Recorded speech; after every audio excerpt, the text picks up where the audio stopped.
Hello बच्चों, मैं Anuradha Singh Ambe home science classes में आप सभी का तहे दिल से स्वागत करती हूँ।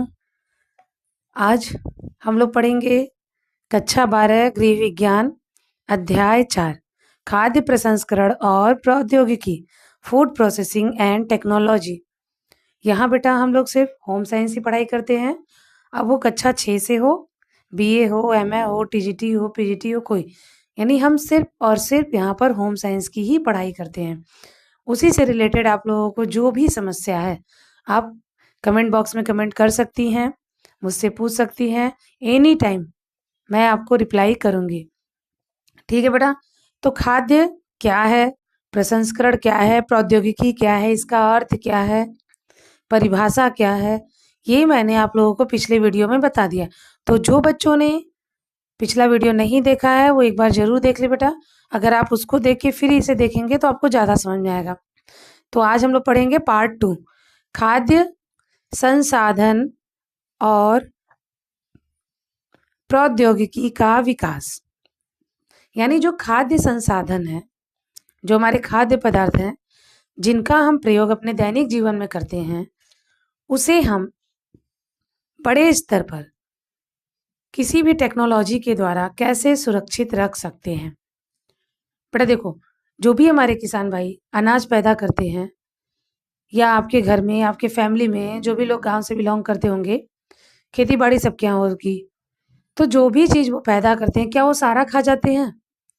कुछ ना कुछ तो वो अपने अर्निंग के लिए बेचते हैं या फिर अपने लंबे टाइम के लिए वो कुछ ना कुछ चीज़ें बचा कर रखते हैं। तो अब ऐसे ही तो हम उसे नहीं बचा के रखेंगे। हमें उसे संरक्षित रखने के लिए किसी न किसी भौतिक, रासायनिक या फिर कोई भी ऐसे पदार्थ की जरूरत होगी जिससे हमारा जो भोज्य पदार्थ है वो नष्ट ना हो। तो इसी के क्षेत्र में हमारे कुछ वैज्ञानिकों ने प्रयास किया है, जिसमें है निकोलस एम्पर्ट। मोस्ट इम्पॉर्टेंट है बेटा, ये याद करिएगा। जब आपका सिलेबस चेंज हुआ था ना, तो पहली बार में ये क्वेश्चन आया था, यानी 2024 में, कि निकोलस एम्पर्ट्स ने किस सन में डिब्बाबंद प्रक्रिया विकसित किया। तो 1810 में निकोलस एम्पर्ट्स, ये कौन है? वैज्ञानिक हैं। कब? 1810। इन्होंने क्या किया था? जो हमारे खाद्य पदार्थ हैं उन्हें डिब्बों में बंद करने की प्रक्रिया को विकसित की। बेटा हम लोग भी घर पे अचार बनाते हैं या कोई भी चीज़ बनाते हैं तो उसे डब्बे में रखते हैं, लेकिन डब्बे में ऐसे ही नहीं रखते ना। अचार में हम उसे प्रिजर्वेटिव होने के लिए तेल, नमक, हल्दी, चीनी, इन सब चीज़ों का प्रयोग करते हैं, तब तो हम उसे डब्बे में रखते हैं।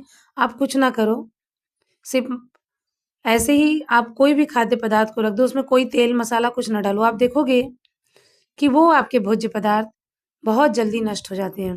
तो उन्हें प्रिजर्वेटिव करने के लिए हम कोई ना कोई तरीका अपनाते हैं, किसी ना किसी चीज़ के साथ उसको मिलाते हैं।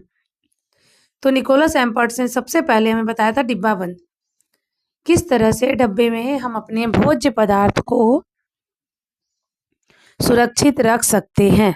ठीक है। इसके बाद 1864 में लुई पास्चर, नाम सुने होंगे सारे लोग, जो भी बच्चे यहाँ पे साइंस पढ़ते होंगे या पढ़े होंगे 10 में, लुई पास्चर, इन्होंने क्या किया था बेटा? अंगूर शराब, हम सब जानते हैं कि फल से शराब तैयार होता है। शराब कोई नुकसान चीज़ नहीं है, अगर आप उसे लिमिट में करते हो तो आपके हेल्थ के लिए कहीं ना कहीं फ़ायदा ही है। क्योंकि ये बेटा जो भी आपके फल होते हैं उनको सड़ा के तैयार किया था, और ये जितना ही पुराना होता जाता है ना, इसकी पौष्टिकता उतनी ही बढ़ती जाती है। जैसे सिरका, हम सब लोग घर पे सिरका का प्रयोग करते हैं। सिरका जितना ही पुराना होता है उतना ही झन्नाटेदार होता है। गर्मी में अगर किसी का पेट खराब हुआ तो उसे थोड़ा सा ही सिरका दे दो, उसका सही हो जाता है। तो कहीं ना कहीं बेटा ये जो शराब तैयार की जाती है फल के द्वारा, वो कहीं ना कहीं हमारे हेल्थ के लिए अच्छा ही होता है, और जितना पुराना होता जाता है उतना ही अच्छा होता है। तो अब उन्होंने शराब तो तैयार किया, लेकिन उसे खराब होने से हम कैसे बचाएं? इसके लिए उन्होंने 1864 में क्या किया था? खराब होने से उसे बचाया और खाद्य प्रौद्योगिकी को वैज्ञानिक आधार देते हुए उन्होंने सबसे पहला प्रयास किया। जो भी हमारा अल्कोहल है, सिरका है, अंगूरी शराब है, बियर है, इसके अतिरिक्त दूध के खट्टेपन, यानी जो हमारा दूध का खट्टापन होता है, ये भी इंपॉर्टेंट बेटा। पाश्चुरीकरण पूछता है कि पाश्चुरीकरण किसके लिए कहते हैं, और ये सिर्फ दूध के लिए होता है बेटा। पाश्चुरीकरण का मतलब क्या होता है? बहुत ज्यादा टेम्परेचर पे हम पहले दूध को गर्म करते हैं और वापस से तुरंत उसे जो है पहले तो हाई लेवल पे उसको गर्म करते हैं और हाई लेवल पे ही उसको ठंडा करते हैं, जिससे क्या होता है, दूध हमारा जल्दी से खराब नहीं होता है। और इसके कौन है खोजकर्ता? Louis Pasteur. इन्हीं के नाम पर पाश्चुरीकरण रखा गया है। पाश्चुरीकरण के द्वारा क्या होता है बेटा, जो आपके दूध में सूक्ष्म जीव होते हैं, आप दूध रखो ऐसे ही, देखोगे बेटा 4-6 घंटे के बाद दूध खराब हो जाता है। गर्मी के मौसम में तो और जल्दी, लेकिन ठंडी के मौसम में तो फिर भी 5 घंटे, 6 घंटे, 7 घंटे आप रख सकते हो, लेकिन उसके बाद नहीं रख सकते। अगर आप दूध को पाश्चुरीकृत किए हैं, यानी दूध को हाई लेवल पर गर्म किए हैं और बहुत जल्दी से ठंडा कर दिए, तो आप दूध को 24 घंटे तक सुरक्षित रख सकते हैं। तो पाश्चुरीकरण समझ में आया क्या है? Louis Pasteur. ठीक है। 20वीं शताब्दी में विश्व युद्ध, अंतरिक्ष में खोज, उपभोक्ताओं द्वारा विभिन्न उत्पादों की मांग को देखते हुए खाद्य प्रौद्योगिकी ने बहुत सारे विकास किए और इसमें बहुत सारा योगदान दिया। 20वीं सदी में कामकाजी महिलाओं की आवश्यकताओं की पूर्ति करने के लिए प्रौद्योगिकियों का भी विकास हुआ है। आज हम बेटा इतना ज़्यादा आगे बढ़ चुके हैं, जैसे फ्रिज। हम फ्रिज में क्या करते हैं, अपने भोज्य पदार्थ को महीनों महीनों तक सुरक्षित रख लेते हैं। इससे कहीं ना कहीं महिलाओं को अपना समय बचाने, अपना धन बचाने में बहुत ज़्यादा मदद मिल जाती है। साथ ही खाद्य उद्योग पोषण संबंधी मुद्दों पर भी ध्यान देने के लिए बाध्य हुआ। भोजन से जुड़ी मान्यताएं और रुचियां बदली। खाद्य प्रौद्योगिकियों ने कई नई तकनीकों का उपयोग करके सुरक्षित और ताजे खाद्य उपलब्ध कराने का प्रयास किया है, और यही प्रयास हमारा क्या कहलाता है? प्रौद्योगिकी। ठीक है। तो आप सभी को खाद्य प्रसंस्करण समझ में आया, और यहीं पे बेटा आपके 2 प्रश्न बनते हैं, एक तो निकोलस एम्पर्ट्स का और पाश्चुरीकरण। ये जरूर याद करिएगा आप लोग, इंपॉर्टेंट है आपके अति में और बहुविकल्पी में जरूर आता है। इसके बाद है खाद्य संसाधन और संरक्षण का महत्व। अब जो भी हमारे खाद्य संसाधन हैं, हम उसे कैसे संरक्षित रख सकते हैं लंबे समय तक? हमें कौन सी विधि अपनानी चाहिए, किस रसायन का प्रयोग करना चाहिए, हमें उसे कैसे भंडारित करना चाहिए? तो ये सारी चीज़ें अगर एक गृहिणी को पता रहता है, तो वो अपने भोज्य पदार्थ को लंबे समय तक सुरक्षित रख सकती है। ठीक है।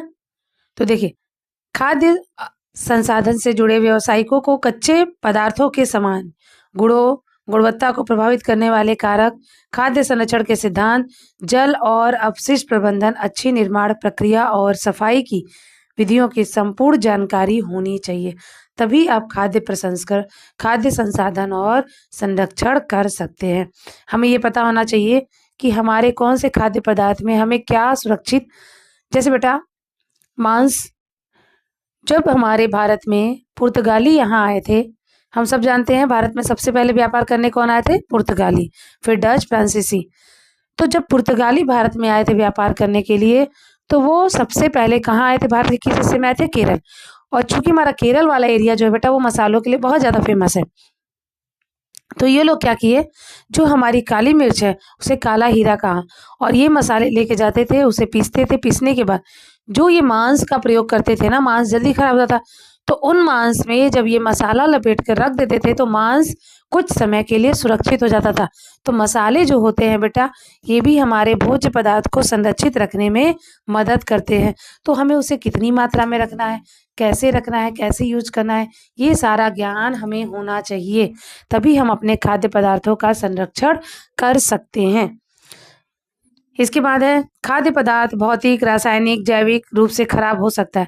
कैसे भौतिक रूप से, जैसे भोज्य पदार्थ में कंकड़ पड़ जाना, बाल पड़ जाना, ईंट पत्थर पड़ जाना, तो ये सब क्या है, भौतिक है। रासायनिक, अब कोई ना कोई जैसे जीवाणु, विषाणु, कवक, ये सारी चीजें क्या है, रासायनिक हो गए।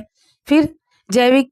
अब इस तरह से क्या होता है, जब ये सारी चीजें हमारे भोज्य पदार्थ में सम्मिलित हो जाते हैं ना, तो हमारे भोज्य पदार्थ जो होते हैं बेटा, उसका रंग, रूप, उसका स्वाद, उसकी गंध, इन सब में परिवर्तन कर देते हैं। ठीक है, और उन्हें नष्ट भी कर देते हैं, और बहुत तेजी से नष्ट करते हैं। आप सब्जी देख लो, गर्मी के मौसम में अगर शाम की बची सब्जी आप सुबह को रखते हो, अगर आप फ्रिज में नहीं रखे, बाहर ही रख दिए, तो आप सुबह देखोगे तो उसमें गांज जैसा बन जाता है, और वो इतनी तेजी से बढ़ता है कि उसकी महक दूर दूर तक आने लगती है। ठीक है, तो ये सब क्या करते हैं, हमारे खाद्य पदार्थ को, भोज्य पदार्थ को नष्ट कर देते हैं। इसके बाद अगर हम इसे भंडारित करते हैं, तो हमें यह ध्यान रखना होगा कि जहाँ भी हम इसे भंडारित कर रहे हैं वहाँ पर उपयुक्त प्रकाश हो, और जो भी विकिरण है वो आसानी से आ सके, और नमी वहाँ ना रहे। जैसे अचार के डब्बे को जब भी रखते हैं बेटा, अगर नमी वाला स्थान है तो हमें किसी कपड़े में तेल लगा करके उस जगह पर पहले पोंछा मार देना चाहिए, जिससे क्या होगा, उस फर्श पर तेल की मात्रा लग जाएगी, तो तेल की वजह से नमी ऊपर नहीं आएगी। आप देखते हो बेटा, पानी में अगर एक बूंद भी आप तेल डालते हो तो आपका तेल आपको समझ में आता है कि इसमें थोड़ा सा भी तेल मिलाया गया है। तो इस तरह से हम अपने भोज्य पदार्थ को बचा सकते हैं। इसके बाद है खाद्य पदार्थ में सूक्ष्म जीव, जैसे आपके जीवाणु, यीस्ट, फफूंदी, ये सारे भी लग जाते हैं, जो हमें कुछ दिखाई भी देते हैं और कुछ हमें दिखाई नहीं देते हैं। खाद्य पदार्थ प्राकृतिक रूप से उपस्थित एंजाइम यानी बृहद प्रोटीन अणु, जो रासायनिक अभिक्रियाओं के त्वरित करने के लिए जैविक उत्प्रेरकों का काम करता है, निम्नीकरण से भी नष्ट हो जाते हैं। इसके अतिरिक्त पौधे और जंतु स्रोत से प्राप्त खाद्य पदार्थों में कुछ अवयव में फसल काटने या पशु वध के तुरंत बाद भौतिक और रासायनिक परिवर्तन होता है, जो खाद्य पदार्थों की गुणवत्ता को बदल सकते हैं। अतः हमें खाद्य पदार्थ और जो भी हमारे भोज्य पदार्थ है उसे सुरक्षित रूप से संरक्षित करना, ये हमें कहाँ से सीखने को मिलता है, खाद्य संसाधन और संरक्षण के द्वारा। खाद्यों को फसल काटने या पशु वध के बाद नष्ट होने से बचाने की प्राचीन विधियां, जैसे धूप में दिखाना, यहाँ हमें पैसे लगाने की जरूरत नहीं है। नियंत्रण किण्वन, यानी जब उसमें किण्वन की प्रक्रिया प्रारंभ होने लगे तो आप उसे क्या करो, वापस से अच्छा टेम्परेचर देके गर्म कर दो। जैसे बेटा मैं बताती हूँ आपको, अभी दिवाली का समय है, मिठाइयाँ बहुत आती हैं, और आप देखोगे कि दुकान वाले जो होते हैं ना, बहुत पहले से मिठाई बनवा के रख देते हैं। मेरे यहाँ ही बेटा आया था काजू कतली, तो मुझे लगा कि काजू की बर्फी तो इतनी जल्दी खराब होती नहीं है, मैंने उसे रख दिया। 2 दिन बाद जब मैं उस डब्बे को खोली तो मैं देखी कि उसमें फंगस जैसा लग गया था। तो अभी इतना महंगा चीज़ तो हम फेंक नहीं सकते हैं ना, हमें कहीं ना कहीं उसका संरक्षण तो करना ही होगा। वापस से मैंने सारे जो भी उसकी बर्फी थी उसको मैंने फोड़ा। फोड़ने के बाद एक कढ़ाई ली, कढ़ाई में हल्का सा घी डाला, घी डालने के बाद मैंने वो सारे मिठाई के जो टुकड़े थे वो कढ़ाई में डाला, और मैंने धीमे आंच पर उसको भून दिया। भूनने के बाद जब मैंने देखा कि हाँ इसमें से सारी नमी चली गई है, इसके सारे जो जीवाणु है, जो भी उसमें फंगस लगे हुए हैं, वो सारे नष्ट हो गए। क्योंकि बेटा जब इन्हें हम बहुत ज़्यादा टेम्परेचर देते हैं तो इनकी क्रिया बंद हो जाती है। फिर वापस से मैंने उसको बर्फ़ी के जैसे बना दिया, और बिल्कुल खाने में ना कोई अंतर आया है, ना ही कोई टेस्ट में अंतर है। वैसे ही मोतीचूर के लड्डू भी होते हैं बेटा, अगर मोतीचूर के लड्डू में उसके सीरे में थोड़ी सी भी नमी होती है तो वो बहुत जल्दी फंगस लग जाते हैं उसमें।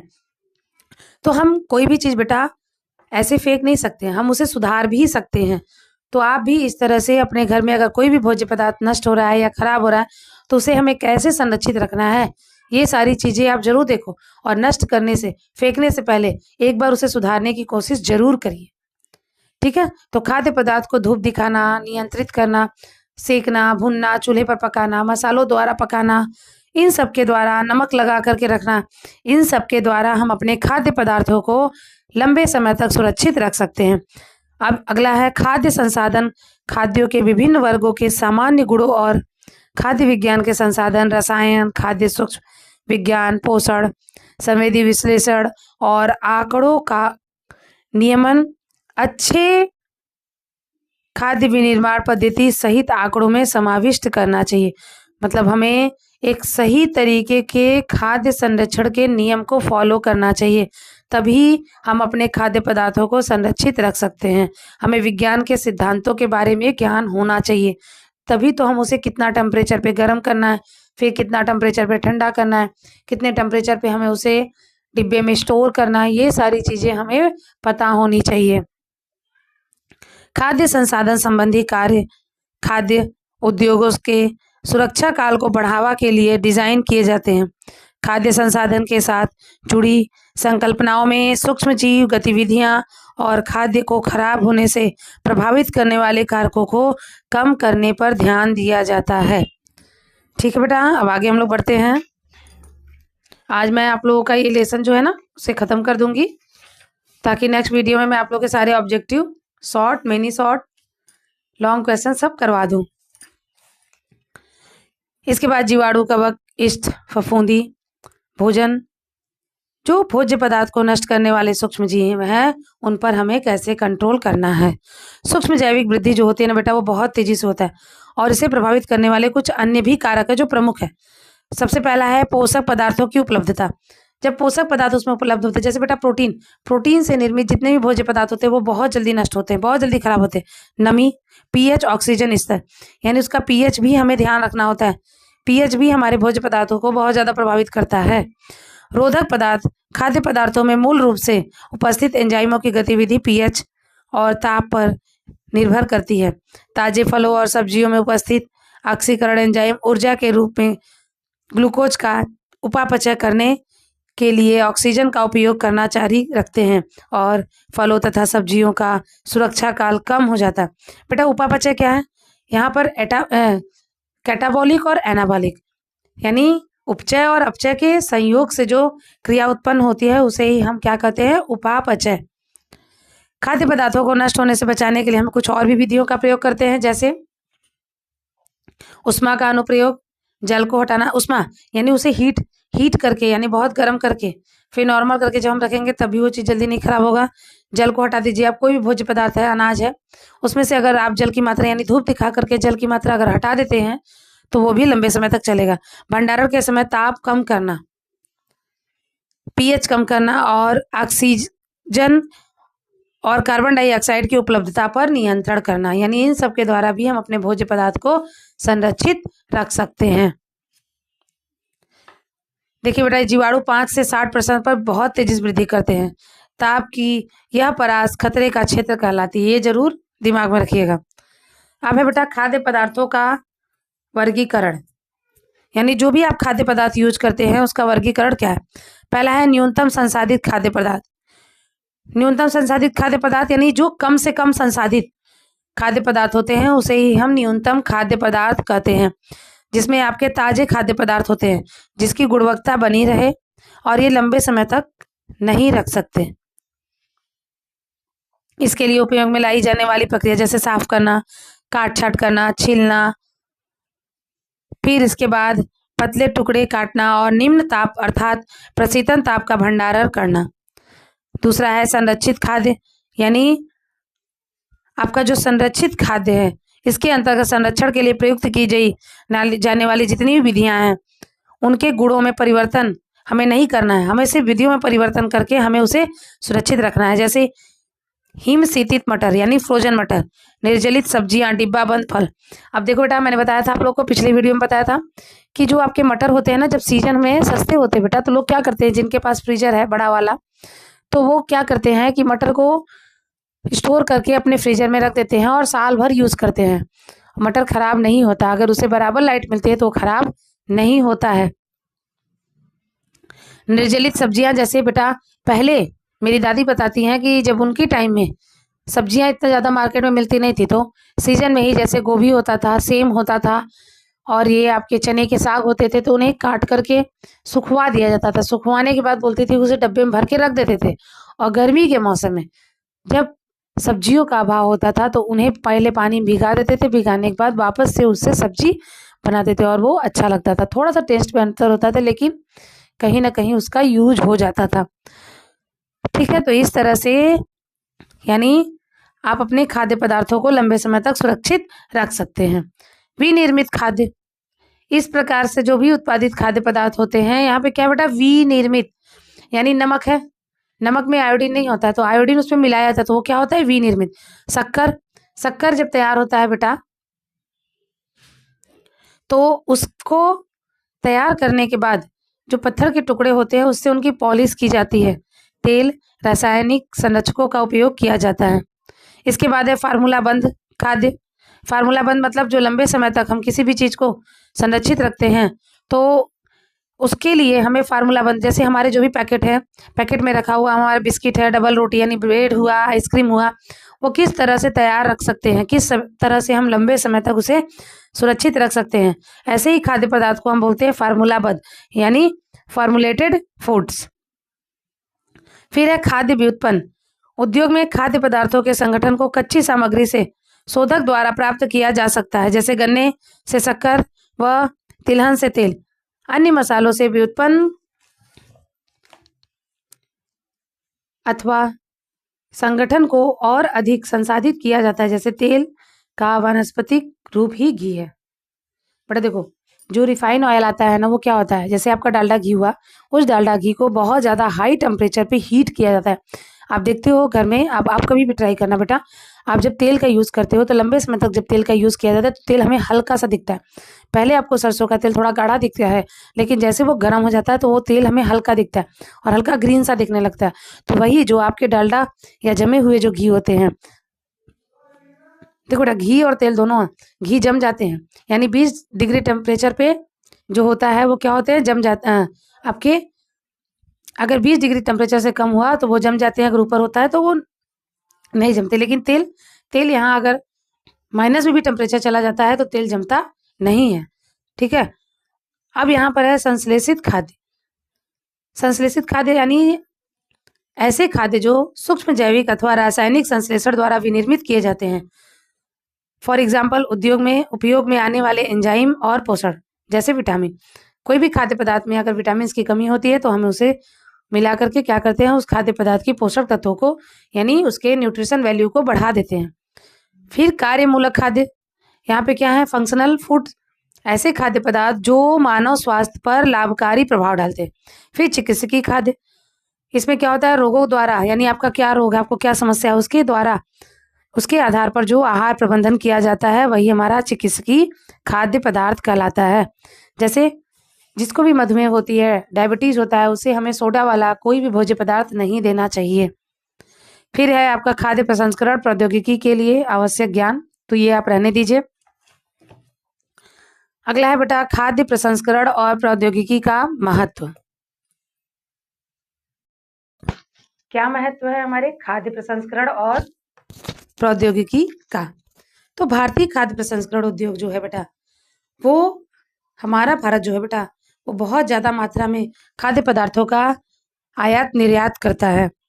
तो हमारे देश के अलावा अन्य देशों में भी जो चीजें उपलब्ध नहीं होती है वो क्या करता है, किसी न किसी देश से वो चीज लेता है, क्योंकि अगर ये प्रक्रिया नहीं हुई तो हमें हर चीज उपलब्ध नहीं होगा। इसके लिए भारतीय खाद्य प्रसंस्करण उद्योग उत्पादन, खपत और विकास संभावना की दृष्टि से विश्व में एक बड़ा उद्योग है। भारतीय खाद्य उद्योग संसाधित खाद्यों के प्रमुख उत्पादन के रूप में उभरा है और लगभग 6% जीडीपी यानी सकल घरेलू उत्पाद, ये इंपॉर्टेंट है बेटा, ये आपके ऑब्जेक्टिव में आता है कि भारतीय खाद्य पदार्थ कितना सकल घरेलू उत्पाद प्राप्त किया है, तो 6% योगदान देता है। साथ ही आकार की दृष्टि से 5वें स्थान पर है, यानी इतना बड़ा है हमारा भारत का खाद्य प्रौद्योगिकी। जो हम आयात निर्यात करते हैं उसमें हमारा 6वां स्थान है, सॉरी क्या है, 5वां स्थान है। इसके अतिरिक्त जीवन शैली में परिवर्तन, आवागमन में वृद्धि और वैश्वीकरण के लिए विभिन्न प्रकार के उत्पादों की मांग में वृद्धि हुई है। धीरे धीरे आप देखते हो बेटा, जो चीजें हमें सीजन में नहीं मिलती हैं वो भी चीजें हमें आसानी से उपलब्ध हो जाती है और बहुत ज्यादा दाम पे नहीं मिलती हैं, थोड़े ही ज्यादा दाम पर हमें वो चीजें उपलब्ध हो जाती हैं। तो कहीं ना कहीं ये क्या है, हमारे प्रौद्योगिकी का ही प्रभाव है। इसके अलावा है आपके सामान्य अनाजों पर आधारित मुख्य भोजन में पोषक तत्वों की कमी के कारण पोषण में कमी हो जाती है। जैसे मैं एग्जांपल बताती हूँ बेटा, दूध में हमारे विटामिन सी नहीं पाया था, लेकिन जब आपके जो मिल्क पाउडर तैयार किए जाते हैं ना, उस मिल्क पाउडर में विटामिन सी भी होता है, आपके सारे न्यूट्रिशन होते हैं जो दूध को पकने में नष्ट हो जाते हैं, वो भी उसमें रहते हैं। क्यों ऐसा किया जाता है? क्योंकि उस भोज्य पदार्थ को हमें जब हम तैयार करते हैं तो उसमें जो भी चीज़ों की मात्रा नहीं होती उसमें उस चीज़ को ऐड किया जाता है, जिससे उसकी गुणवत्ता और बढ़ जाती है। इसीलिए बच्चों को, जब बच्चे माँ का दूध नहीं पी पाते हैं तो उन बच्चों के लिए डॉक्टर यही एडवाइस देता है कि आप उन बच्चों को पैकेट वाला दूध पिलाइए, पाउडर वाला जो दूध होता है उसे पिलाइए, क्योंकि उसमें सारे न्यूट्रिशन सम्मिलित होते हैं। अतः आपके जो भी खाद्य पदार्थ या मसाले होते हैं, उनके जो भी पोषक पदार्थ की कमी होती है, उन्हें मिलाकर के खाद्य पदार्थों में प्रबलीकरण यानी फूड फोर्टिफिकेशन किया जाता है। जब हम किसी भी चीज में जब अतिरिक्त चीजों को मिला देते हैं, वही हमारा क्या कहलाता है? प्रबलीकरण कहलाता है। सुनिश्चित हो जाता है कि आहार की न्यूनता आवश्यकताएं पूरी हो रही है। जैसे एग्जाम्पल, आयोडीन युक्त नमक, यानी नमक जो होता है उसमें आयोडीन नहीं होता है, तो वहां पर हम क्या करते हैं? आयोडीन मिलाते हैं। फॉलिक अम्ल युक्त आटा, विटामिन युक्त तेल या घी, साथ ही भारतीय खाद्य सुरक्षा एवं मानक प्राधिकरण फैसाई, इंपॉर्टेंट है बेटा, अगले वीडियो में अगले लेसन में आपको इसके बारे में पूरा डिटेल बताऊंगी कि फैसाई क्या है, इसकी स्थापना कब हुई है, किसके लिए कार्य करते हैं, इसका क्षेत्र क्या है। ने क्या किया है? गेहूं के आटे, दूध, तेल, खाद्य पदार्थों के लिए मानक निर्धारित किए हैं। अब मधुमेह एवं जो हृदय संबंधी रोगों से ग्रसित है या बहुत तेजी से जब ये रोग बढ़ रहा है, उनके खाद्य पदार्थों में कुछ पोषक तत्वों को बदला गया है। जैसे उदाहरण के लिए आप देखते हो बेटा, जो भी हृदय रोग वाले होते हैं या फिर मधुमेह, तो उन्हें एक ऐसी चीनी का प्रयोग किया जाता है जिसमें मीठा नहीं होता है, लेकिन वो हमें मिठास देता है, पर उसमें कैलोरी की मात्रा बहुत ही कम होती है, तो कृत्रिम मिठास का प्रयोग किया जाता है। आइसक्रीम में वसा के स्थान पर विशेष रूप से उपचारित प्रोटीन का प्रयोग किया जाता है। आप सबको पता है आइसक्रीम का जो क्रीम होता है उसको कैसे तैयार किए जाते हैं? उबले हुए आलू से भी उसको तैयार किए जाते हैं। आजकल रसायनों, परिरक्षकों से युक्त ऐसे खाद्य पदार्थों की मांग बढ़ गई है जिसमें प्राकृतिक रूप से महक के साथ साथ उनकी सुरक्षा काल भी अधिक हो। क्योंकि हम कोई भी भोज्य पदार्थ लेते हैं बेटा, तो वो हमें बहुत सस्ता तो नहीं मिलता है। तो जब कोई भी भोज्य पदार्थ लेते हैं तो आप देखते हो उस पैकेट पे लिखा रहता है कि ये आपका भोज्य पदार्थ इतने से इतने दिन तक सुरक्षित रहेगा और आप इसे इतने टेम्परेचर पे रखिए। तो इस तरह से हम क्या करते हैं? अपने खाद्य पदार्थों को संरक्षित करते हैं और लंबे समय तक उसका प्रयोग करते हैं, जिसके कारण उसकी महत्ता बढ़ जाती है। अब इसके बाद बेटा जीविका, आपके हर एक लेसन में जीविका है, तो इस लेसन की जो जीविका है ये इंपॉर्टेंट है, आप इसे जरूर देखो, क्योंकि एक जीविका तो पूछता है कि आप किस तरह से अपनी जीविका की तैयारी कर सकते हैं।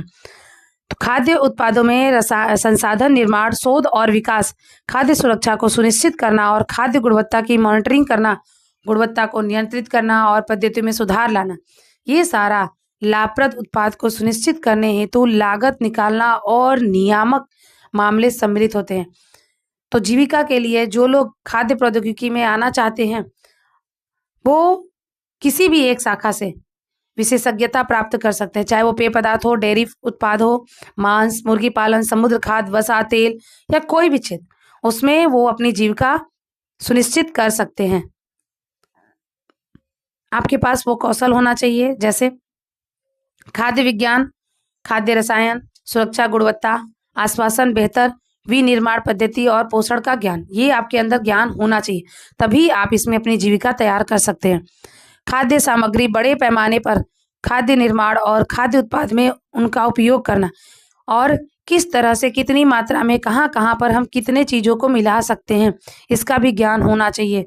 फिर उत्पाद में विनिर्देश और खाद्य उत्पाद में विकास, संवेदी मूल्यांकन और स्वीकार्यता, ये सारी चीज़ें होनी चाहिए। आपको उसकी रूपरेखा, उसको डिज़ाइन कैसे करना है, उसको कैसे मार्केट में लाना है, खाना है या पाक कला है या जो भी भोज्य पदार्थ है उसे हमें कैसे सुंदर दिखाना है, कैसे उसे 0 कैलोरी यानी जो भी उसमें फैट की मात्रा है, हमें कौन से चीज़ का यूज़ करना है जिससे कि उसके हम उस मात्रा को कम कर सके ताकि आम पब्लिक भी उसे खा सके, इन सब का ज्ञान आपके पास होना चाहिए। आप भौतिकी, रासायनिक, गणित अथवा भौतिकी, रसायन और जीव विज्ञान विषयों के साथ 12वीं करने के बाद आप उसको किसी भी एक क्षेत्र में आप क्या करो, महाविद्यालय में कम से कम आप बीए की डिग्री ले लो, उसके बाद डिप्लोमा का कोर्स कर लीजिए, इसके बाद आप इस क्षेत्र में आसानी से जा सकते हैं। केंद्रीय खाद्य प्रौद्योगिकी शोध संस्थान कहाँ है बेटा? मैसूर में। केंद्रीय खाद्य प्रौद्योगिकी शोध संस्थान कहाँ है? मैसूर में। जो हमारा क्या बोलते हैं, जो तैयार होता है ICMR, वो क्या करता है, हमें बताता है कि हमें किस उम्र में कितनी मात्रा में क्या क्या चीज़ें लेनी है। तो मैसूर में जो भी हमारे भोज्य पदार्थ तैयार किए जाते हैं, उनके शोध का एक बहुत बड़ा अनुसंधान है, जहाँ पर लोग क्या करते हैं, अपनी PhD कंप्लीट करने के बाद उस क्षेत्र में आगे बढ़ते हैं और जो भी बड़ी-बड़ी कंपनियाँ होती हैं, उनमें उनको जॉब मिल जाता है। जैसे आप होटल हो गया या फिर कोई भी उद्योग हो गया, जहाँ पे किसी भी भोज्य पदार्थ का निर्माण किया जाता है, तो पहले वो देखते हैं कि जो भी हमारे कंपनी में माल तैयार हुआ है, क्या उसकी गुणवत्ता वैसी है? क्या हमने जो भी पैकेट पे चीज़ें लिखी हैं, क्या वो चीज़ें मिल रही हैं? जैसे मैगी को लेकर के बेटा, आप लोग को याद होगा जब आप छोटे रहे होंगे कि मैगी को लेके बहुत विवाद हुआ था कि मैगी में लेड पाया जाता है, यानी सीसा पाया जाता है। तो क्या हुआ था कि जितने भी मार्केट में मैगी थी, वो सारे मैगी वापस चले गए थे। फिर उस कंपनी वाले ने क्या किया, आपने कुछ ऐसे साइंटिस्ट को रखा और कुछ ऐसे प्रौद्योगिकी वैज्ञानिकों को बुलाया, जिससे उनकी पूरी जांच करवाई, सब कुछ हुआ और निर्णय यही निकला कि उसमें किसी प्रकार का कोई लेड नहीं निकला था। ये बस उस मैगी कंपनी के इतने पॉपुलैरिटी को देखते हुए, कुछ कंपनी जो उनसे जल रही थी, जो उनके ग्रोथ को देख करके घृणा की भावना रख रही थी, उन्होंने ही ये सारे काम करवाने में अपना हाथ डाला था और बाद में आप देखो वही मैगी वापस से आज हम सब लोग खा रहे हैं। तो इस तरह से बेटा, जो भी खाद्य पदार्थ मार्केट में आता है, उसकी गुणवत्ता की जांच बहुत ज़रूरी होती है। ठीक है, तो आज आपका बेटा खाद्य प्रसंस्करण और प्रौद्योगिकी के जितने भी इम्पोर्टेंट चीज़ें थी, वो मैंने सारा बता दिया। मैं कोशिश की हूँ कि आपको आसान भाषा में समझाऊँ। आपको यह वीडियो कैसा लगा, आप लोग ज़रूर कमेंट करो बेटा, लाइक करो। आप सब लोग लाइक नहीं करते, ना ही कमेंट करते हो। और इस चैनल को शेयर करिए, आगे बढ़ाइए, ताकि हमारा होम साइंस परिवार बढ़े। तो आज के लिए बस इतना ही बेटा, धन्यवाद।